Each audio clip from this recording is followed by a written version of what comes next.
Hi guys, मैं हूं आकाश और आज हम जानने वाले हैं कि आखिर क्यों सभी बाइक में साइड स्टैंड को हमेशा लेफ्ट साइड में ही क्यों दिया जाता है। और आज हम इस पूरी दुनिया की सबसे ज्यादा डरावनी आवाज को सुनने वाले हैं। साथ ही साथ क्या आपको पता है कि आपका गुस्सा कैसे आपको कुछ ही दिनों में ज्यादा से ज्यादा सक्सेसफुल बना सकता है। तो मिलेगा सबका जवाब। चलिए शुरू करते हैं आज के नॉलेजेबल अध्याय को।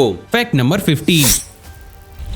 अगर मैं आपसे कहूं कि पॉपुलर कंपनी सोनी के नाम एक ऑसम सा वर्ल्ड रिकॉर्ड हासिल है तो आप में से बहुत से लोग बोलेंगे कि हाँ, शायद म्यूजिक सिस्टम बनाने में या फिर टीवी बनाने में इस वर्ल्ड रिकॉर्ड को कंपनी के नाम किया गया होगा। लेकिन क्या आपको पता है कि सोनी के नाम ना ही टीवी बनाने में और ना ही म्यूजिक सिस्टम बनाने में इस वर्ल्ड रिकॉर्ड को किया गया था, बल्कि उनके नाम तो ये वर्ल्ड रिकॉर्ड इसलिए किया गया था क्योंकि उन्होंने एक दिन में सबसे ज्यादा पेंट को वेस्ट किया था। असल में साल 2006 में सोनी ने अपने टीवी सोनी ब्रेविया की कमर्शियल को शूट करने के लिए कुछ इस तरीके से एक मल्टी स्टोरी बिल्डिंग में पेंट का ही एक्सप्लोजन किया था। अब इंटरेस्टिंग बात यह है दोस्तों कि इस कमर्शियल को शूट करने के लिए सोनी ने महज 1.5 घंटे के अंदर ही 80,000 लीटर से ज्यादा पेंट को वेस्ट किया था। और यही चीज उस दिन सोनी के नाम एक ऐसे वर्ल्ड रिकॉर्ड को कर गई जिसकी वजह से आगे चलकर सोनी को बहुत बड़े स्केल पर क्रिटिसिज्म को झेलना पड़ा था। और इसलिए सोनी ना ही अपने इस कमर्शियल के बारे में कभी बात करती है और ना ही अपने इस वर्ल्ड रिकॉर्ड के बारे में। और हाँ, मुझे ये भी पता है कि आप में से बहुत ही कम लोगों ने इस कमर्शियल को देखा होगा, क्योंकि जब वेस्टर्न कंट्रीज में इस एडवर्टाइजमेंट को रिलीज किया गया था तो लोगों को ये बिल्कुल भी पसंद नहीं आया था, जिसके चलते हुए इंडिया में तो शायद ये कमर्शियल आया तक नहीं था। तो अभी कह सकते हैं कि अभी अभी आपने कुछ वेरी इंटरेस्टिंग तो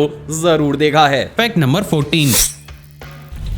आज इंडिया के अंदर क्रिकेट को इतना ज्यादा सपोर्ट किया जाता है कि मुश्किल से ही कोई इंसान इंडिया की डेट में आज इसे इग्नोर कर सकता है। लेकिन इससे उलट एज एन कंट्री, क्या कभी आपने सोचा है कि हमने सबसे पहले अपने क्रिकेट मैच को कब, कहां और किसके अगेंस्ट खेला था? एंड मोर ओवर, क्या आपने उस क्रिकेट मैच को अपनी आंखों से देखा है? असल में बहुत ही कम लोगों को यह मालूम होगा, लेकिन एज अ नेशन हम इंडिया ने सबसे पहली बार 5 जून साल 1932 को लॉर्ड्स के मैदान में इंग्लैंड टीम के खिलाफ अपने सबसे पहले टेस्ट मैच को खेला था। तो बात हो गई इस मैच की इंफॉर्मेशन की। अब बात करते हैं इसकी एक रेयर क्लिप की। दोस्तों, आपकी स्क्रीन पर आपको इस मैच की बेहद ही रेयर वीडियो फुटेज दिख रही है, जिसमें आप बेहद साफ तौर से देख सकते हैं कि कैसे उस समय हमारी टीम को इंग्लैंड में सपोर्ट करने के लिए कितने कम लोग मौजूद थे। हालांकि आज ये चीज पूरी तरीके से बदल चुकी है और आज हमारी टीम जहां भी जाती है उन्हें हम सपोर्ट करने के लिए हर एक मैदान पर मौजूद रहते हैं। तो गाइस, अगर आप इन्हीं तरीके के और ज्यादा रेयर फैक्ट्स देखना चाहते हैं तो इस चैनल को सब्सक्राइब कर उस बेल आइकन को प्रेस जरूर कीजिएगा, क्योंकि आप तक ऐसे नॉलेज पहुंचाने की जिम्मेदारी हमारी और हमें सपोर्ट करने की जिम्मेदारी तो थोड़ी आपकी भी बनती है। Fact number 13। क्या आपको पता है कि अभी हाल ही में फेमस सॉफ्टवेयर कंपनी एडोबी ने अपने लॉस एंजलिस प्रोग्राम में दुनिया की सबसे पहली इंटरैक्टिव ड्रेस को दुनिया के सामने दिखाया है। असल में इस ड्रेस को कुछ इस तरीके से डिजिटली बनाकर तैयार किया गया है कि कुछ इस तरीके से कुछ ही सेकंड्स में अपने कलर और पैटर्न को चेंज कर सकती है। सिर्फ इतना ही नहीं, बल्कि पूरी दुनिया की सबसे पहली ऐसी ड्रेस भी है जिसमें लगे सेंसर्स के अकॉर्डिंग ये आपके मूवमेंट और आसपास की चीजों के हिसाब से भी अपने कलर, डिजाइन और पैटर्न को भी चेंज कर सकती है। अब इंटरेस्टिंग बात यह है दोस्तों कि क्योंकि इस ड्रेस को एडोबी के द्वारा बनाकर तैयार किया गया है, तो मोस्ट प्रोबेबली आगे आने वाले 6 से 10 महीने के अंदर आपको मार्केट में भी देखने को जरूर मिलेगी। साथ ही साथ इसका अगला वर्जन फीमेल के साथ साथ मेल के लिए भी रिलीज किया जाएगा, जो चीज अपने आप में ऑसम होगी। So welcome to the new world of fashion. Fact number 12।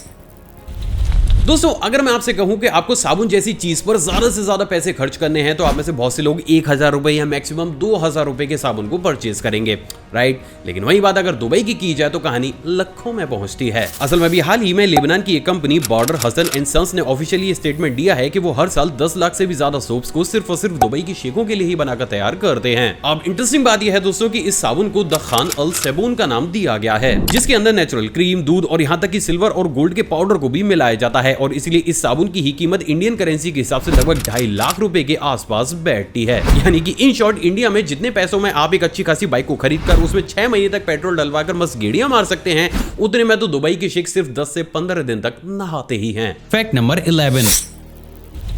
दोस्तों, अभी तक तो आपने लोगों के मुंह से गुस्से के साइड इफेक्ट्स के बारे में तो जरूर सुना होगा, जिसमें लोग हमसे कहते हैं कि भाई ज्यादा गुस्सा करोगे तो एजिंग हो जाएगी, ज्यादा ओवरथिंकिंग करोगे, परेशान रहोगे, एक्सेट्रा एक्सेट्रा। लेकिन क्या आपको पता है कि यही गुस्सा हम इंसानों के लिए एक सेक्टर में किसी वरदान से कम नहीं होता?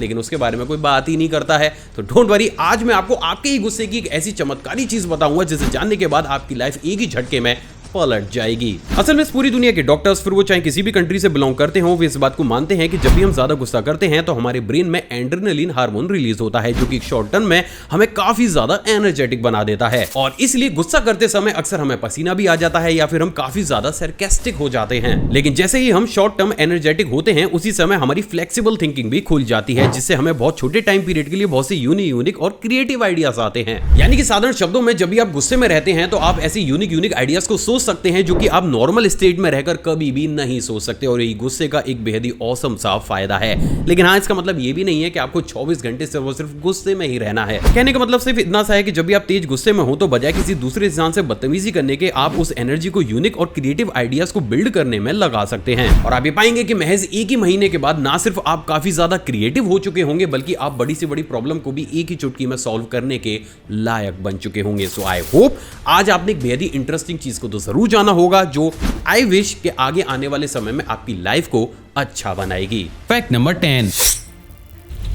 दोस्तों, अभी तक तो आपने नॉर्मल स्मार्टफोन के साथ साथ फोल्ड होने वाले स्मार्टफोन को तो जरूर देखा होगा, जो कि बेसिकली आजकल हर एक कंपनी बनाने के पीछे लगी हुई है। लेकिन क्या आपको पता है कि फोल्ड होने वाली टेक्नोलॉजी भी बहुत ही जल्द इतिहास बनने वाली है। असल में Chinese mobile manufacturing company Tecno mobile ने दुनिया के सबसे पहले रोल होने वाले फोन के ऊपर काम करना शुरू कर दिया है, जिसे आप एक पेपर की तरह रोल करके अपनी पॉकेट के अंदर भी डाल सकते हैं। अब इंटरेस्टिंग बात यह है दोस्तों कि कंपनी का कुछ ऐसा कहना है कि वो महज 6 महीने के अंदर ही इस अमेजिंग से स्मार्टफोन को मार्केट में उतार देंगे, जिसका की नाम इस कंपनी के द्वारा टेक्नो फैंटम अल्टीमेट रखा गया है। हालांकि टेक्निकली ये फोन कितना ज्यादा सक्सेसफुल होगा या कितना नहीं होगा, ये तो आगे आने वाला वक्त ही बताएगा। लेकिन एक चीज जो शॉर्ट आप कह सकते हैं वो ये है दोस्तों कि आगे आने वाले समय में ना सिर्फ फोन बल्कि हम हमारे बड़े से बड़े टीवी को भी बेहद ही आसानी से रोल या फिर फोल्ड करके अपनी पॉकेट में रख पाएंगे। Fact number 9। दोस्तों, नॉर्मली इंडिया में गवर्नमेंट जॉब पाने की होड़ मची रहती है, लेकिन क्या आपको पता है कि हमारा देश भारत में एक ऐसा जॉब सेक्टर भी मौजूद है जहां पर हर इंसान सिर्फ प्राइवेट जॉब ही करना चाहता है, लेकिन इससे उलट गवर्नमेंट जोर जबरदस्ती उन्हें प्राइवेट सेक्टर से खींचकर गवर्नमेंट जॉब देती है। असल में गाइस, मैं बात कर रहा हूं डॉक्टर्स की। दरअसल हरियाणा गवर्नमेंट एमबीबीएस स्टूडेंट्स के साथ मिलकर एक बॉन्ड को लेकर आई है, जिसके अकॉर्डिंग हर एक एमबीबीएस स्टूडेंट को अपनी पढ़ाई खत्म होने के बाद एक सर्टेन टाइम पीरियड तक स्टेट के अलग अलग मेडिकल कॉलेज या फिर हॉस्पिटल में सरकारी डॉक्टर बनकर अपनी सर्विस को देना होगा। और अगर वो ऐसा नहीं करते हैं तो उन पर सीधा का सीधा 40 लाख रुपए के जुर्माने को ठोक दिया जाएगा। हालांकि जब इसके ऊपर काफी सारा विरोध हुआ तो आगे चलकर इस पेनल्टी को 40 लाख रुपए से 30 लाख रुपए कर दिया गया है। और अगर आपको यह लगता है कि ये चीज सिर्फ हरियाणा तक ही सीमित है तो मुझे माफ कीजिएगा, लेकिन आप गलत हैं, क्योंकि हर एक स्टेट एमबीबीएस स्टूडेंट के साथ अलग अलग तरीके के बॉन्ड को करता है, जहां पर उन्हें कुछ एक सर्टेन टाइम पीरियड तक सरकारी डिपार्टमेंट में अपनी सर्विस को देना होता है। और इसके पीछे का एकमात्र कारण छोटे छोटे गांव और कस्बों तक पढ़े लिखे डॉक्टर्स को पहुंचाना होता है, क्योंकि अगर इन तरीके के बॉन्ड्स को नहीं बनाया जाएगा तो वेल क्वालिफाइड डॉक्टर्स इन तरीके के गांव और कस्बों को छोड़कर सिर्फ मेट्रो सिटीज में ही प्रैक्टिस करना शुरू कर देंगे। वैसे आपको क्या लगता है, क्या इन तरीके के बॉन्ड्स इंडिया के अंदर करना सही है या फिर गलत? आप अपनी राय नीचे कमेंट सेक्शन में दीजिएगा जरूर। Fact number 8। जनरली जब भी हमें किसी भी फ्रूट या फिर वेजिटेबल को खरीदना होता है तो हम उसे मार्केट में जाकर या फिर मॉल में जाकर परचेज कर लेते हैं, लेकिन क्या आपको पता है कि ऑस्ट्रेलिया में ऐसा कुछ भी नहीं होता। असल में प्रेजेंट डेट में ऑस्ट्रेलिया में लोगों को फ्रेश फ्रूट और वेजिटेबल प्रोवाइड करने के लिए पिक योर ओन फ्रूट्स या फिर वेजिटेबल मेथड का इस्तेमाल किया जाता है, जिसके तहत कोई भी कस्टमर अपने पसंद के किसी भी वेजिटेबल या फिर फ्रूट के खेत में घुसकर एक इनिशियल अमाउंट को सबमिट कर अपनी पसंद से उन्हें खेत में जाकर तोड़ सकता है। अब इससे 2 तरीके के फायदे होते हैं। पहला तो फ्रूट्स और वेजिटेबल को बड़ी बड़ी मंडी या फिर सुपरमार्केट पहुंचाने में लगने वाला ट्रांसपोर्टेशन खत्म हो जाता है। साथ ही साथ क्योंकि आप अपनी पसंद की ही वेजिटेबल और फ्रूट को खुद से ही खेतों से प्लग करते हैं तो इससे ना सिर्फ आपको वो ज्यादा फ्रेश मिलते हैं बल्कि आपके पास उनकी अच्छी क्वालिटी भी पहुंच जाती है, जिसके चलते हुए ऑस्ट्रेलियन फार्मर्स को भी कम से कम पेस्टिसाइड्स का यूज करते हुए उन्हें उगाना होता है, क्योंकि अल्टीमेटली बिजनेस तो अब उन्हें खेतों से ही मिल रहा है। और यही वो सबसे बड़ा कारण है जिसके चलते हुए अगर आप ऑस्ट्रेलिया के लोगों की हेल्थ रिपोर्ट पर नजर डालेंगे तो आप ये पाएंगे कि पिछले 3 से 4 सालों के अंदर ही ऑस्ट्रेलियंस लोगों की हेल्थ रिकॉर्ड ब्रेकिंग तरीके से हेल्दी हुई है। एंड ऑनेस्टली ये मेथड अपने आप में लाजवाब जरूर है। Fact number 7। क्या आपको पता है कि आगे आने वाले समय में आपका मूवी देखने का एक्सपीरियंस बिल्कुल ही नेक्स्ट लेवल पर पहुंचने वाला है। असल में आप ये जानकर दंग रह जाएंगे, लेकिन अभी हाल ही में जापान ने इस पूरी दुनिया के सबसे पहले 5D रियलिस्टिक सिनेमा हॉल को बनाकर तैयार कर लिया है, जिसके अंदर आपको कुछ इस तरीके का बेहद ही रियलिस्टिक 5D इफेक्ट देखने को मिलता है। इंटरेस्टिंग बात यह है दोस्तों कि इस सिनेमा हॉल में इन तरीके की इफेक्ट्स दिखाने के साथ साथ आपको रियल टाइम में वार्मनेस या फिर कोल्डनेस भी फील कराई जाती है। तो इन शॉर्ट आप ये कह सकते हैं कि आगे आने वाले समय में जैसे ये टेक्नोलॉजी इंडिया के अंदर आती है तो हम सभी का मूवी देखने का एक्सपीरियंस एक नेक्स्ट लेवल पर तो जरूर पहुंच जाएगा। Fact number 6। दोस्तों, अगर मैं आपसे पूछूं कि मून आपको कितने अलग अलग शेड्स में नजर आता है तो आप में से बहुत से लोग बोलेंगे कि ग्रे, व्हाइट, येलोश और एक्सेट्रा एक्सेट्रा 4-5 अलग अलग शेड्स। लेकिन क्या आपको पता है कि टेक्निकली एक मून 4 या 5 शेड्स में नहीं बल्कि 48 अलग अलग रंगों को चेंज करता है। असल में भी हाल ही में इटालियन फोटोग्राफर मार्सेला गुलिया ने 10 साल लगातार मून की फोटो को क्लिक करके दुनिया को यह बताया है कि मून कुछ इस तरीके से 48 अलग अलग शेड्स या फिर रंगों में दिखाई देता है। लेकिन क्योंकि एक तो हम इसके ऊपर ज्यादा ध्यान नहीं देते हैं और दूसरा हमारे एजुकेशन सिस्टम सिस्टम में इसको पढ़ाया नहीं जाता है, तो हमें से बहुत ही कम लोगों को ये चीज पता होती है। एंड ऑनेस्टली जब नासा को सबसे पहली बार ये फोटोग्राफ दिखाई गई थी, तो उन्होंने खुद सामने आकर इस फोटोग्राफर को भी अप्रिशिएट किया था, और यही चीज कहीं ना कहीं इस फोटोग्राफर और इस फोटो को अपने आप में काफी ज्यादा रेयर और ऑसम बनाती है। Fact number 5। क्या आपको बताया कि अभी हाल ही में वैज्ञानिकों ने इस पूरी दुनिया की सबसे ज्यादा डरावनी आवाज को दोबारा से रिक्रिएट किया है, लेकिन इसको सुनने से पहले हमें जानना होगा कि आखिर इस आवाज को कहा क्या जाता है और आखिर क्यों इस आवाज को दुनिया की सबसे ज्यादा खतरनाक आवाजों की कैटेगरी में डाला जाता है। असल में गाइस इस आवाज को एज़टेक डेथ विसल के नाम से जाना जाता है। बेसिकली आज से 600 साल पहले जब एक रिचुअल के अनुसार हम नरों की बलि दी जाती थी, तो इस प्रोसेस से ठीक पहले हम इंसान जिस तरीके की चीख को निकाला करते थे उसे ही एज़टेक डेथ विसल का नाम दिया जाता है। तो बेसिकली अगर इन तरीके की कई सौ चीखों को आपस में मिला दिया जाए तो कहीं ना कहीं ये चीख दुनिया की सबसे ज्यादा डरावनी आवाज बन जाएगी, और यही वो सबसे बड़ा कारण है जिसके चलते हुए इस आवाज को दुनिया की सबसे ज्यादा डरावनी आवाज की कैटेगरी में डाला गया है। तो चलिए हम और आप पहले सुनते हैं उस आवाज को।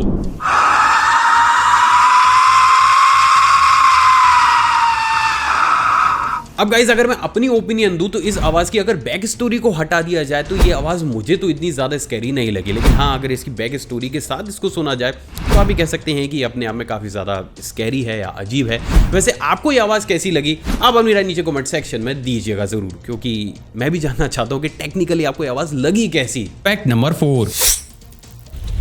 दूसरे वाला फैक्ट आपको थोड़ा सा अजीब लग सकता है, लेकिन आपको ये जानना जरूरी है कि एक्चुअली में हमारे दो पड़ोसी कर क्या रहे हैं। असल में एक रिपोर्ट के अनुसार पिछले एक साल में 900 से भी ज्यादा पाकिस्तानी लड़कियों को चीन एज अ ब्राइड बेचा गया है। अब ऐसी अजीब चीज क्यों हुई है जरा इसे समझते हैं। असल में चीन इस समय बहुत ज्यादा प्रेशर में है क्योंकि उनकी पॉपुलेशन बहुत तेजी के साथ कम होती हुई चली जा रही है, और कहीं ना कहीं उसे डर है कि आगे आने वाले समय में वो दुनिया का सबसे बड़ा मार्केट भी नहीं रहेगा, और अगर ऐसा हो जाता है तो उसकी पहले से ही खराब इकोनॉमी और ज्यादा खराब हो जाएगी। तो वहीं दोस्तों अब बात अगर पाकिस्तान की जाए तो पाकिस्तान पिछले काफी लंबे समय से आर्थिक संकटों से जूझ रहा है। तो पाकिस्तान को प्रेजेंट डेट में हर छोटी से छोटी मदद, फिर वो चाहे सही तरीके से मिल रही हो या फिर गलत तरीके से, उनको वो चाहिए ही चाहिए, और इसलिए पाकिस्तान अपने देश की इकोनॉमी को बूस्ट करने और चीन अपने देश की पॉपुलेशन को बूस्ट करने के लिए इस अजीब से ट्रांजैक्शन को कर रहा है, और ये एक सैड रियलिटी है। Fact number 3। गाइज अभी तक तो आपने दुनिया के एक से बड़े एक हॉर्स को तो जरूर देखा होगा, लेकिन इससे उलट क्या कभी आपने अभी इस पूरी दुनिया की सबसे बड़े घोड़े को देखा है? असल में हमारी हिस्ट्री में अभी तक का सबसे बड़ा हॉर्स इंग्लैंड में साल 1846 में जन्मा सैमसन हॉर्स है, जो कि एक शायर हॉर्स ब्रीड का एक हॉर्स है। अब इंटरेस्टिंग बात यह है दोस्तों कि इस हॉर्स की हाइट लगभग 60 फुट 2.5 इंचेस थी, जबकि इसका वजन लगभग 1524 किलोग्राम के आसपास था। और एग्जैक्टली इसकी हाइट कितनी ज्यादा बड़ी थी इस बात का अंदाजा आप इन तरीके की इमेजेस को देखकर लगा सकते हैं, जिसमें आपको इस घोड़े के पास खड़े हुए हम इंसान भी काफी ज्यादा छोटे दिख रहे होंगे। अब इंटरेस्टिंग बात यह है दोस्तों कि इस हॉर्स से पहले और इस हॉर्स के बाद काफी ज्यादा ट्राई करने के बावजूद भी इतना बड़ा हॉर्स अभी तक कभी भी पैदा नहीं हो पाया है, और यही चीज सैमसंग के नाम एक ऐसे अनबिलीवेबल से वर्ल्ड रिकॉर्ड को करती है जिसे आज तक भी टेक्निकली कोई नहीं तोड़ पाया है। Fact number 2। दूसरा वाला फैक्ट करंट अफेयर की टच पर है। क्या आपको बताया कि अभी हाल ही में अदिति अशोक ने गोल्फ में सिल्वर मेडल जीतकर हमारे देश का नाम और ज्यादा रोशन कर दिया है। Fact number 1। आखिर क्यों सभी मोटरसाइकिल में साइड स्टैंड को हमेशा लेफ्ट साइड में ही क्यों दिया जाता है? असल में गाइस आपने भी इस चीज को नोटिस तो जरूर किया होगा कि बाइक हो या फिर स्कूटी, उसमें जब भी हमें साइड स्टैंड देखने को मिलता है तो वो हमेशा ही लेफ्ट साइड में हमें दिया जाता है। तो फिर आखिर ऐसे में सवाल तो जरूर खड़ा होता है कि आखिर फिर क्यों टू व्हीलर में इस चीज को राइट साइड में क्यों नहीं दिया जाता? असल में गाइस इसके पीछे बहुत से कारण हैं। बात अगर सबसे पहले कारण की जाए तो वो है आपकी बाइक या फिर स्कूटी के बैलेंस को बनाना। असल में जैसे कि हम सभी जानते हैं कि सभी बाइक में ब्रेक पैड और किक को हमेशा ही राइट साइड में दिया जाता है। अब क्योंकि किक अपने आप में ही काफी ज्यादा हैवी इक्विपमेंट होता है, तो उस कंडीशन में बाइक के बैलेंस को बनाए रखने के लिए साइड स्टैंड को लेफ्ट साइड में देना पड़ता है। लेकिन वहीं पर ही बात अगर स्कूटी की जाए तो स्कूटी का जो इंजन होता है उसे हल्का सा राइट हैंड साइड पर शिफ्ट करके रखा जाता है, जिसके चलते हुए स्कूटी में हमें किक और साइड स्टैंड दोनों ही एक तरफ देखने को मिलते हैं। वहीं दोस्तों अब बात अगर दूसरे कारण की जाए तो वो है एग्जॉस्ट पाइप यानी कि साइलेंसर का राइट हैंड साइड पर होना। असल में गाइस बात अगर स्कूटी या फिर बाइक की जाए तो उन दोनों ही केसेस में हमें उनका साइलेंसर हमेशा ही राइट साइड में लगा हुआ नजर आता है। अब ऐसा क्यों होता है इसको ऑलरेडी मैं अपनी एक पुरानी वीडियो में कवर कर चुका हूं। अब अगर उस कंडीशन में साइड स्टैंड को भी राइट साइड में लगा दिया जाएगा तो वहां पर बहुत से ऐसे बड़े चांसेस जनरेट हो जाएंगे कि अक्सर लोग साइड स्टैंड लगाने के चक्कर में गर्म साइलेंसर पर ही अपने पैर को टच करके उसे जला लें। और ये तो कोई भी कंपनी हो वो नहीं चाहेगी कि कोई भी कस्टमर उसकी प्रोडक्ट का इस्तेमाल करते हुए खुद को हार्म कर लें, क्योंकि टेक्निकल बेसिस पर अगर ऐसा होगा तो उनकी सेल अपने आप ही कम हो जाएगी। तो वहीं दोस्तों अब बात अगर अगले और मेन कारण की जाए तो वो है साइकोलॉजिकल फैक्टर। असल में इस दुनिया में मौजूद ऑलमोस्ट 98% लोग राइट हैंडेड होते हैं, जिसके चलते हुए वो राइट लेग और अपने हाथों से अपने बॉडी के बैलेंस को ज्यादा अच्छे तरीके से बना सकते हैं। और इसलिए भी इस साइड स्टैंड को हमेशा ही लेफ्ट साइड में दिया जाता है, ताकि जब भी आप अपनी बाइक या फिर स्कूटी को रोकें तो जब तक आप अपने लेफ्ट पैर से उस स्टैंड को ना खोल लें तब तक आप अपने राइट हैंड और राइट लेग से उस स्कूटी या फिर बाइक को पैरों को टिकाकर उसको बैलेंस कर सकें। लेकिन वहीं पर ही अगर इस चीज को उल्टा कर दिया जाएगा तो एक इंसान के लिए ऐसा बैलेंस बनाना थोड़ा सा मुश्किल हो जाएगा। एंड इन दी लास्ट बहुत से लोगों के दिमाग में अब ये बात आ भी रही होगी कि भाई फिर सभी बाइक और स्कूटी में लेफ्ट साइड ही क्यों? मतलब ये तो कंपनी बाय कंपनी डिपेंड होना चाहिए ना, किसी कंपनी को राइट में देना है तो किसी को लेफ्ट में देना है, ऐसा क्यों कि सब चीजें राइट में ही दे रहे हैं, मतलब एक साइड ही क्यों दे रहे हैं? तो असल में गाइस इसके पीछे भी एक बहुत बड़ा फैक्ट मौजूद है। असल में गाइस ऐसा सिर्फ इसलिए नहीं किया जाता क्योंकि मान लीजिए एक बाइक का स्टैंड लेफ्ट साइड मौजूद है जबकि दूसरी कंपनी के बाइक का स्टैंड राइट साइड मौजूद है। अब अगर इस कंडीशन में दोनों को ही एक पार्किंग में बगल बगल में खड़ा करना हो तो क्योंकि ये एक दूसरे की तरफ झुकेंगे तो इनको ज्यादा स्पेस चाहिए होगा। और ये भी एक बहुत बड़ा कारण है जिसके चलते हुए आपको जितने भी टू व्हीलर देखने को मिलेंगे उन सभी के साइड स्टैंड को हमेशा लेफ्ट साइड या फिर एक ही साइड में दिया जाएगा ताकि वो पार्किंग में कम से कम स्पेस को कंज्यूम कर सके। और यही वो सारे कारण हैं जिसके चलते हुए आपके कंफर्ट और आपकी सेफ्टी को ध्यान में रखते हुए ही हर एक टू व्हीलर के साइड स्टैंड को हमेशा लेफ्ट साइड में ही दिया जाता है। आई होप दोस्तों आज का एपिसोड आपको पसंद आया और आपने ऑलरेडी इस वीडियो को लाइक कर दिया होगा। मुझसे इंटरेक्शन को बढ़ाना चाहते हैं तो नीचे कमेंट सेक्शन में कमेंट जरूर कीजिएगा, या आप चाहें तो मुझे इंस्टाग्राम पर भी फॉलो कर सकते हैं, वहां भी मैं कुछ यूनिक रील्स को पोस्ट करता रहता हूं। एक और फ्रेश कमाल एपिसोड में आप सभी से दोबारा मुलाकात होगी दोस्तों। जय हिंद। और हाँ, जाने से पहले आप इन वीडियोस को भी चेकआउट जरूर कीजिएगा।